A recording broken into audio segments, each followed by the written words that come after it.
as you see, I'm so happy to have the opportunity to apply for the part of prestigious podcast co-host. I'm looking forward to the glorious benefits package, maybe even get a second Manscaped out of it. We'll see what happens. I Who do have a letter knows? of recommendation here. It says, Craig, he's awesome. Love your mom. Nice. I like it. I like it. Cool. You want to dig into this dog and pony show? Yeah, I'm still wondering if it's one widow who owns the bay or it's just the bay of a bunch of widows. I think multiple widows. I think Okay. Like the apostrophe would be after the S. should be, yes. But maybe they're just talking about the mayor is the widows and it's his bay. But I think there's multiple widows for sure. There was that one chick that he tried to get with, and she was like the widower's bay, BAE. Oh, that's nice. Also, though, I think the original widow of the mayor or the gal who widowed the mayor or however that works, they were like the original widows, maybe. Oh, so it traces back to one sad sack. Yes, I would say yes. Welcome to this episode of the Prestige-ish Media Podcast. I'm your host, Craig Lake, and with me is someone who definitely made at least one pass at Ruth. It's Dan McNair. Dan, how are you today? I'm doing great. Don't be such a sad sack, Craig. We're here to talk about the season finale of Widow's Bay Season 1, Episode 10. It has been renewed for a second season, but this episode was titled We Hope You Enjoyed Your Time. Dan, initial thoughts and rating on this finale? So the show finally won me over late in the game. I do that if you listen to our previous podcasts, a lot of the speculation and stuff, imaginary points all around for being spot on. There were a lot of things that came up here that you definitely were dialed in on some things. I got to see an electric chair. I was thrilled. So I'm feeling good. I'm glad it's renewed for another season. My other show, The Burrows on Netflix, did not get renewed for a second season. I saw it today. I did see So that as well. +1 for Apple, -1 for Dan.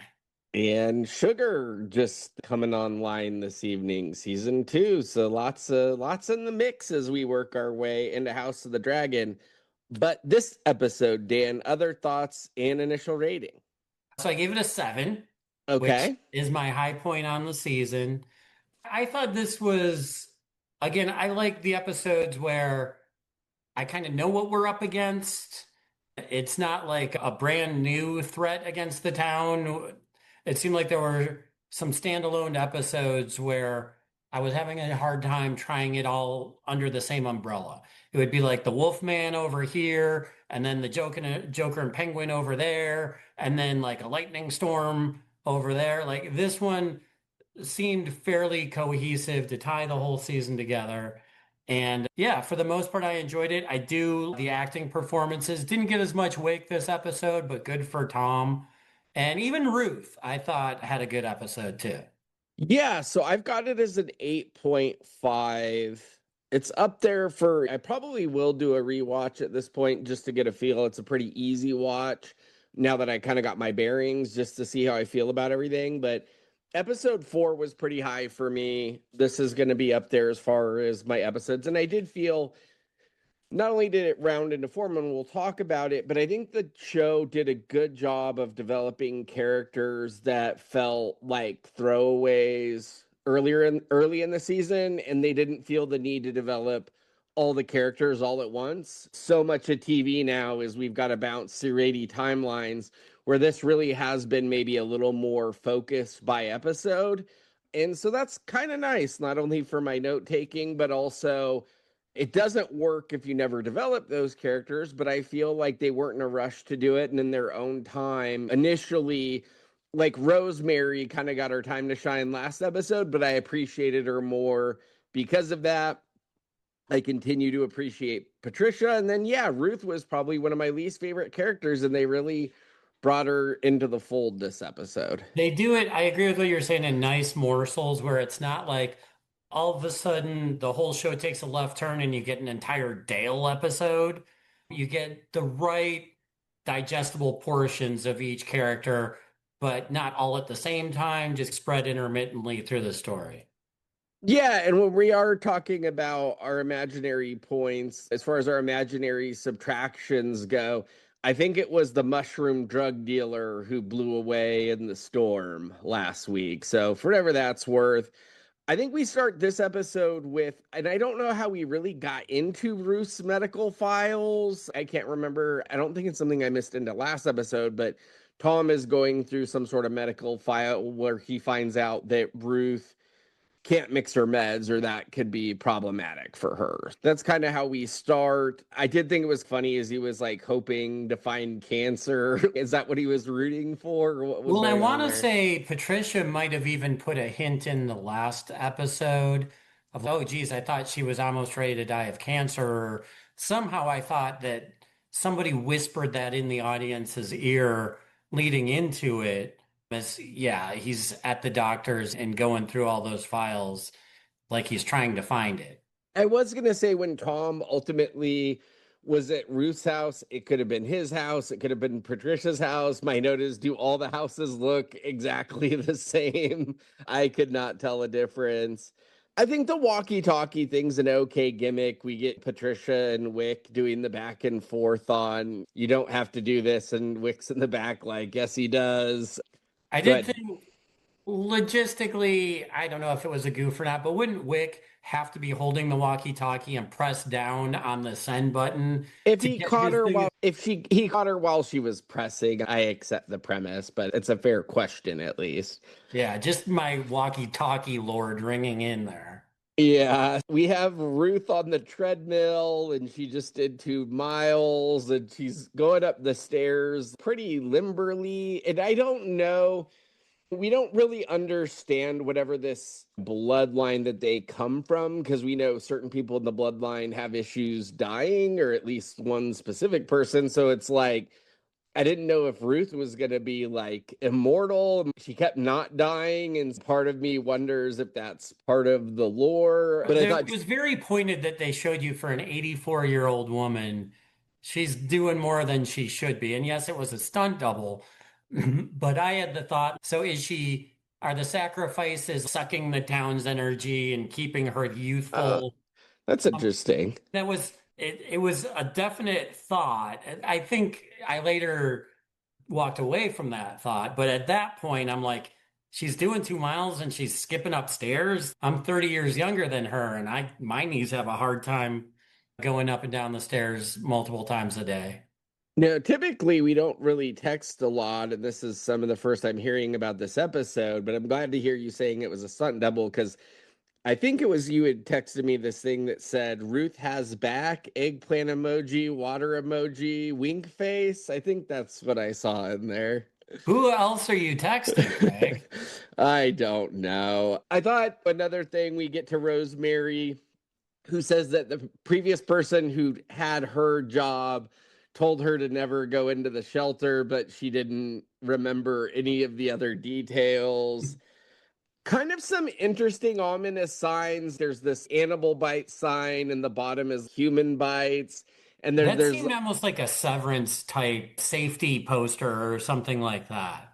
and they had the judo moves to suppress seduce fear, burying the lead a little bit, but the sheriff Bashir, pretty wild by the end, right? But kind of interesting because we see Tom's kind of willing to do everything to protect his kid till he's not, till he is. But Bashir also surprisingly not around, and a different thing when you're like the lawman too. I think just another layer of distrust and a position of trust kind of thing. What did we? I'm burying the lead a little, but we run. I feel like the rigmarole with his baby was pretty benign. We get multiple just setup scenes for where we ultimately end up with him. He's been a character that I think now some of his earlier scenes come more rewarding, but I don't think his character was really delivering, and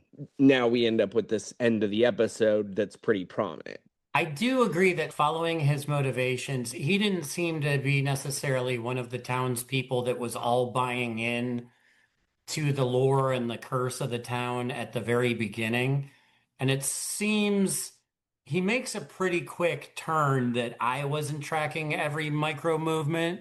But to me, it seemed like one whisper from Patricia, and this character seems to kind of stop on a dime and pivot a different way. I think there's the original setup, which is he picks up Patricia, I think in episode 4 originally, after seeing her on the cameras be all weird, and then he sees all those people that are being sent off into the water. So I think that's the setup, and you get a little bit more follow-up in some of the following episodes to where I think he ultimately trusts Patricia enough to think there's more there than meets the eye.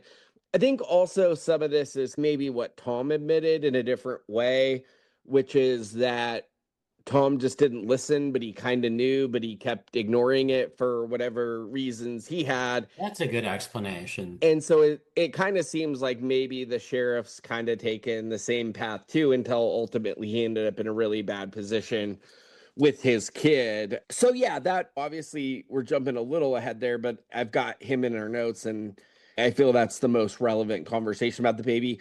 What I thought was interesting though was the doctor told her everything was fine and it's all good, and then they walk out and she's like she's gonna have the baby tonight. And just kind of interesting, wasn't good or bad, just on the board.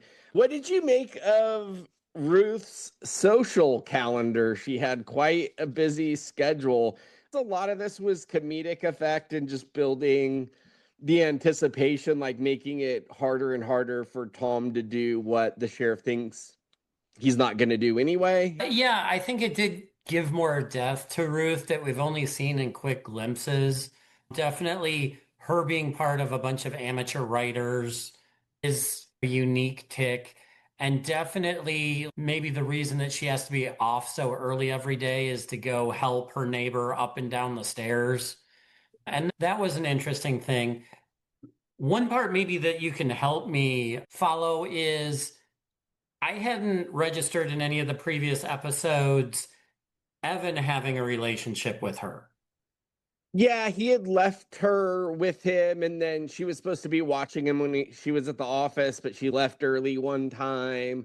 So there was some of that there. And there is a specific episode where Evan's over at the house. And obviously, we end up with, certainly it was speculated, but seeing her really talk about wanting to be in her grandson's life and stuff like that. I had put step 1 of that together, but I hadn't put step 2.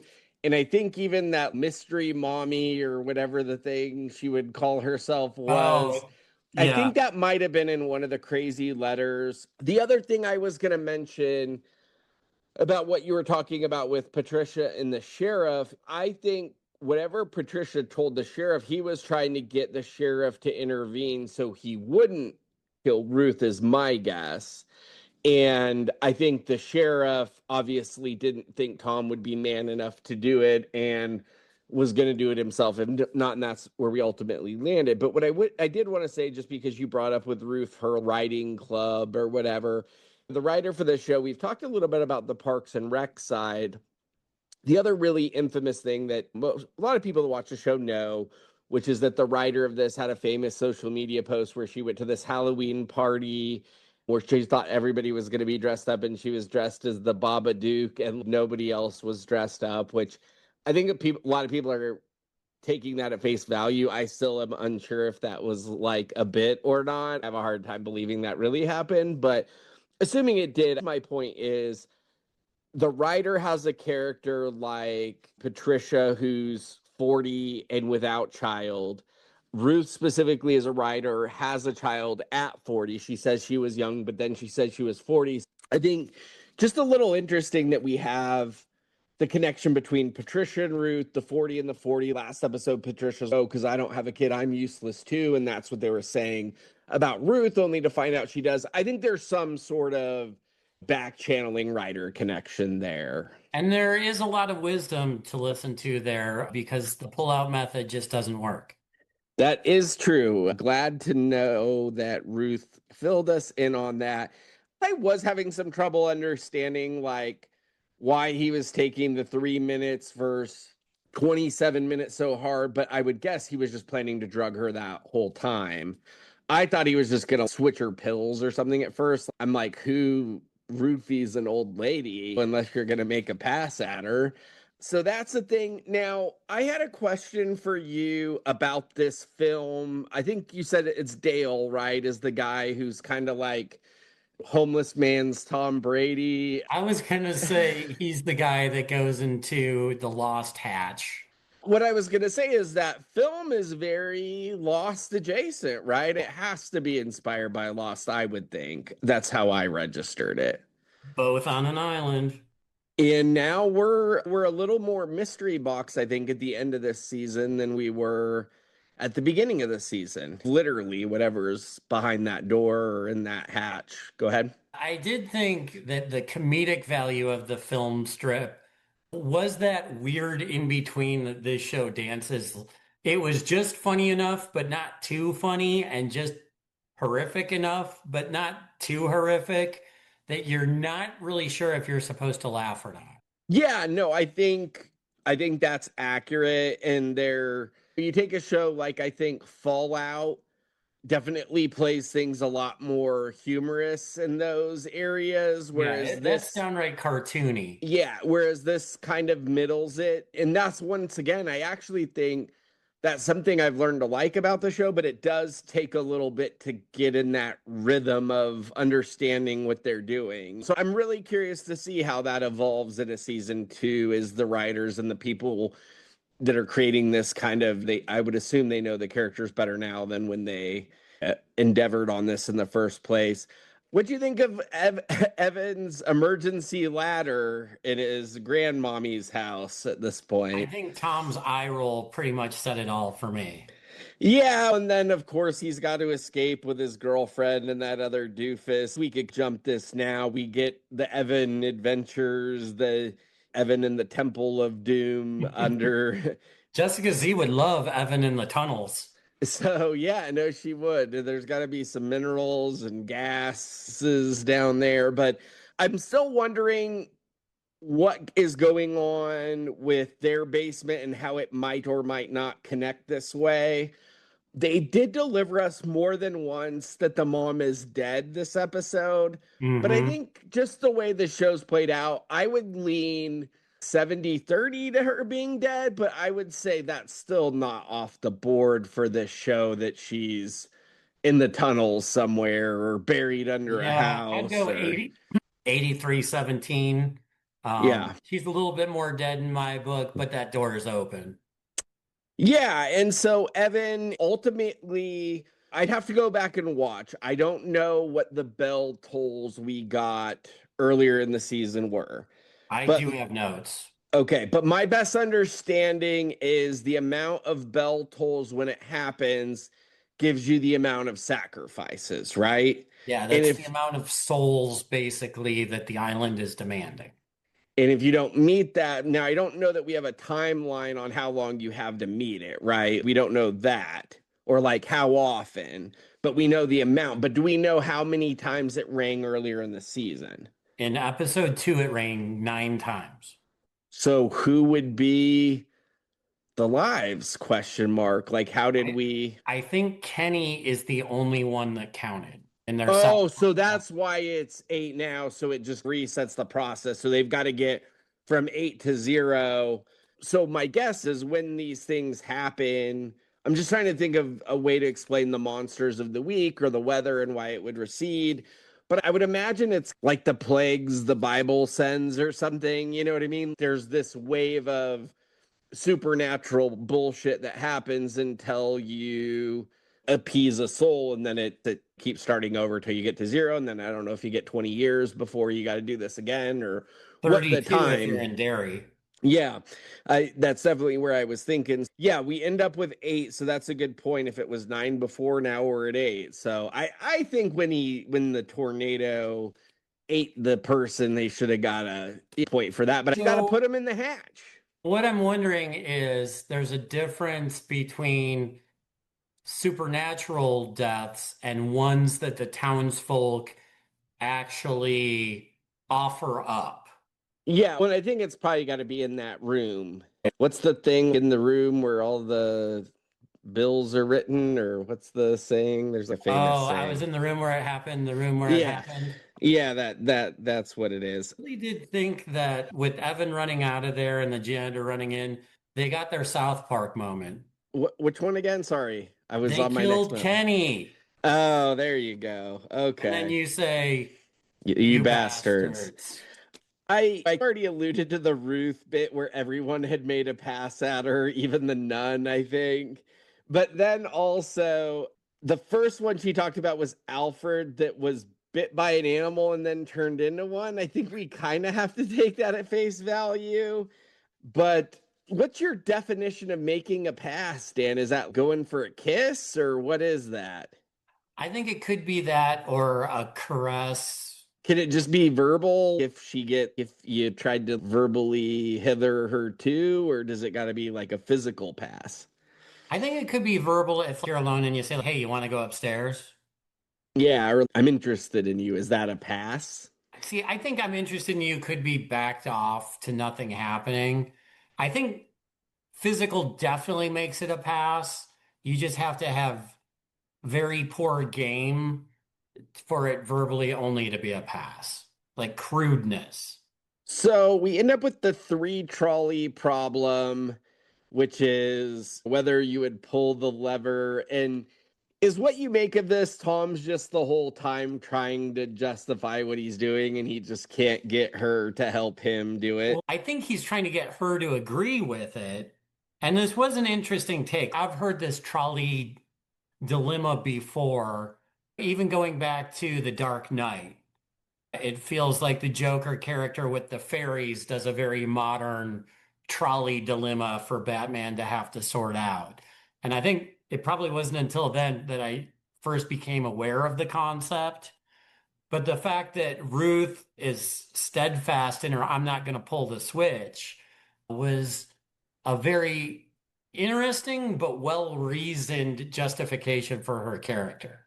Yeah, and it just she almost leveled on Unhinged this episode. In so much as at moments she seemed very relaxed or downplayed, and then she would kind of come out of it, and it was disorienting for me. Is this Ruth was mixing the mushrooms. Now there's a new kingpin in town. we know that it's more we know her daughter was batshit crazy. Does the apple fall far from the tree, or what are we dealing with? I did think it was funny when she was like couldn't make it through the cross stitch and she only read a few lines. It was awful but funny. We get this life as a house of horrors. I definitely think it was interesting her saying, Tom, you avoid the truth. Kind of surprised some of this doesn't come out earlier when they're having this blunt of a conversation. He does make the association with Ruth's brooch, which that brooch is the one that was specifically given to the daughter that swam back and was like adopted. So we know that whole thing. Would you know enough? I feel like I'm not well versed enough in drugging someone that I wouldn't be smart enough to crush the pills in the other room. But that's obviously the right thing to do. But what did you make of his pill crushing? Yeah, not necessarily knowing even what type of pills they would be. I thought maybe he'd just try and dissolve them in the tea. Yeah. But because they looked like capsules, this was really the only way to go. Yeah. Tom So earned his pharmacy degree. we did get unruliness at the shelter. It seemed like there were some not great patrons of the shelter. I found the Rosemary thing when Rosemary was talking to the sheriff and trying to explain the lineage thing, which is probably another clue that set everything up for the sheriff. But she said that nobody explained anything to her, and she's, I'll go myself. That might have been a high line for me. We ultimately, from Ruth, get the truth about everything is that Lauren was her daughter. Or no, first we get truth. We get Tom's truth, which is him telling Ruth when he thinks she's passed out and died. that about Lauren died and that he had laughed everything off till the ferry stroke. So I remember saying I was unsure how they were transporting. So do we think they just got right to the edge and then the ferry turned around and that's how she didn't die? Trying to figure that part out because the one guy disappears if you go too far. So did they just get right on the line? So a little confused there, but he ultimately admits that he brought these tourists here knowing that it wasn't necessarily good for Evan and for himself, but he ultimately put all these people in danger. And so now this justifies why Tom would kill her more, that it's not just for his son, because that seems pretty selfish, but also because of all the people he brought to the island that he seems responsible for. Were you buying what they were selling there? Yeah, that all checks out for me, and it makes Tom a little bit more human to have this. I knew it, but I didn't want to admit it to myself after effect. I wasn't buying that Ruth was dead at this point, so the jump scare didn't get me there. So if I skip ahead a little here, Patricia ultimately gives her big Rudy speech, like her Friday Night Lights quarterback. Let's just all get through this together. And as she's trying to calm the waters, that's when Dale runs out and says it's a death trap run. I think that's probably Dale's high point of the season for Yeah, sure. Anything from you there? I agree. So now we finally get to the Ruth thing where she admits she had an affair with a married man. She was 40, pregnant, had to give it to him, so it was raised. Interesting that first girl, two kind of secret Jon Snow lineages of past babies being raised by someone else. But ultimately, this was Tom's wife. And so she was the secret mommy. She says she's 84 years old. Why do you think I'm coming into work still? And then it comes out that she wants to be part of her grandson's life, in addition to what you previously mentioned that the pullout method doesn't work. I thought this was all pretty strong. What did you? The only thing I thought might be a little weird, but I understand it because of the guilt. But I think I would have liked to have seen a little more guilt acted than I know it's confusing, but even for the audience, it's confusing. We saw Tom almost attaching to her as a family member right away and wanting to save her. And the wanting to save her is the guilt side, but I felt like they were showing more like they showed the long hug with her and we got to get you back to whatever. And it seemed like Tom was just attaching to her as a family member pretty soon, where I would have just focused more on maybe not killing the old lady. How did that play out for you? I think the actor did a good job as even though you and I had the realization before it was uttered, seeing it dawn on his face and figuring out like what that means for Evan, what that means for the situation that he's in. I think it was a really strong acting performance in what he delivered, not being given a wide runway to do it with. I do agree, and I think, and that's why I think they also gave us that other thing we just discussed with kind of I think it's very self-serving if he's just doing it for his son, and so he's starting to become a little more unlikable this last episode for me at least. And so having some other humanity, I think, helps sass that up. But I do agree, regardless, played very well up to him, at least up till this point.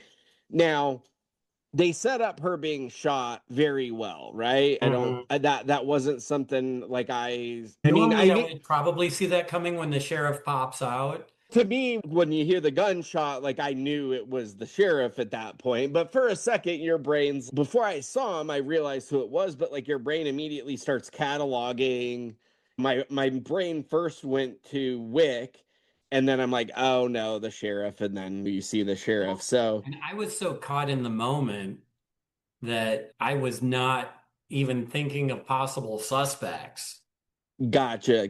But it was shocking. But yeah, my little catalog-y brain just started running. And but my Yeah. first reaction was like, Wick's been pretty quiet this episode, but I was like, oh no, we got the sheriff out there. So that's ultimately what it was. So, some of the big things we get before our little post-credit scene before the credits is PJ's dad gets sacrificed. The storm ends. Ruth was still alive, but ultimately dies. And we don't really know what's going on with the sheriff, and we don't know if they knew what the real situation is. In my head, I was already problem solving. Does this allow the sheriff to leave before she has the baby? And if that's the case, does that keep Tom's secret a little longer? Because the other thing we didn't mention is he had the gun pointed at Tom to cough up who's first. Tom makes the mistake of blurting out she's not the last one, and then he kind of has to walk that back. Good move there, buddy. So I was just trying to piece together story wise what might make the most sense, and I start to wonder if he gets away, question mark, or what happens here. And did we ever actually see the baby born? No, no. So even though the doctor says they're not going to make it through the night, the storm ends. Yeah, so that was my initial thought, is like ideally if he can get out of there now, it gets Tom off the hook. Yeah. So with the timing and the time lording of everything, it appears that Ruth getting shot seems to happen about as soon as the storm stops. But I think the real event that does it is the killing of Kenny in another place. Are you on the same page as that? Or what stopped the storm? PJ's dad being sacrificed in the room. I thought he So was PJ's dad. that's Kenny. Kenny is PJ's dad. I think so. The way he was yelling at PJ, I just assumed that was his dad, because I'm like, who would talk to it? And he wasn't yelling at the other kids. He was just like, PJ, you piece of shit out of here. And Yeah. then, so I thought, and I think that's interesting too, in that Evan killed his friend's dad, maybe, if that's what happened. But the Well, weird kind of, thing but is not like really. But the door closes and it seems to lock itself.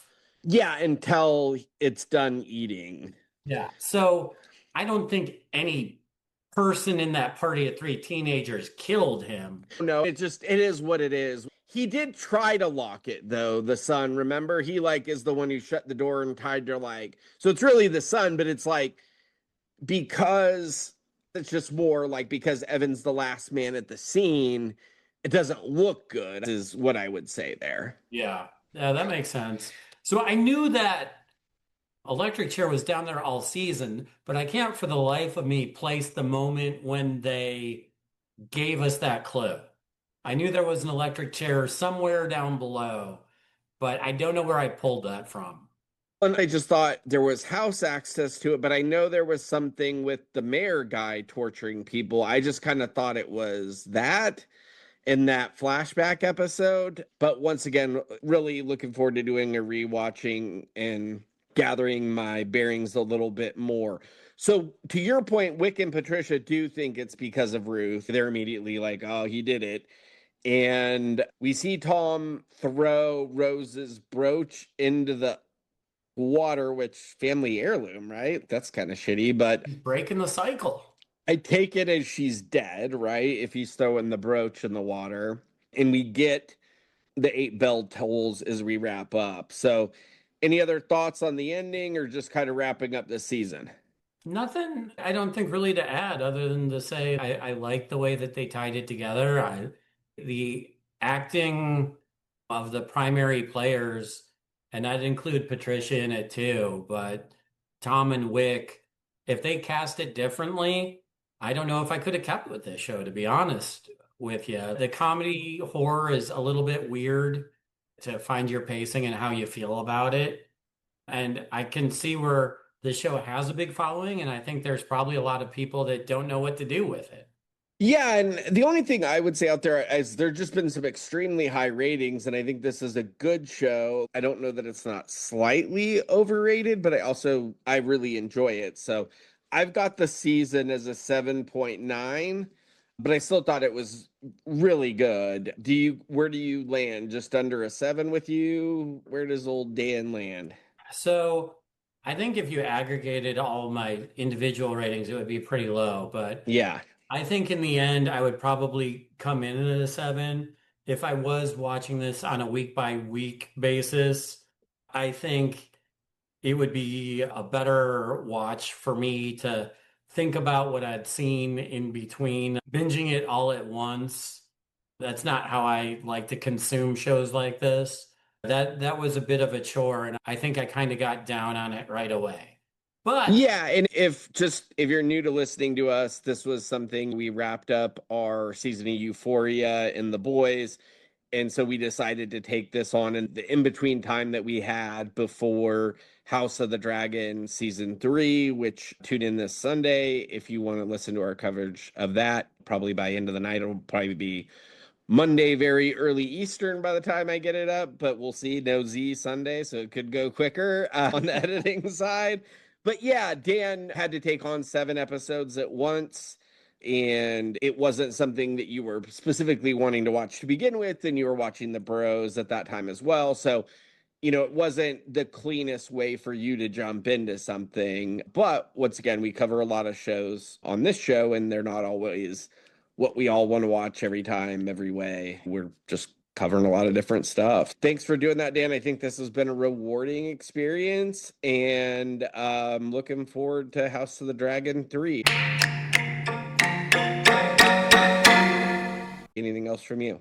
I'm really looking forward to House of the Dragon myself. I've been enjoying my season 2 rewatch a little bit more. Still got 2 episodes left to get through before Sunday. And the most rewarding thing for me was immediately after watching the conclusion of Widow's Bay, I went to cancel my free trial of Apple. And it turns out that even though I had to go through the free trial to get Apple, the link that you had sent me originally worked, and I Did wasn't work. Oh, getting okay. dinged for it after 10 days. So Cool. Glad we could make that a little cleaner for you and that's rewarding. Now I can watch Sugar. yeah, how about that?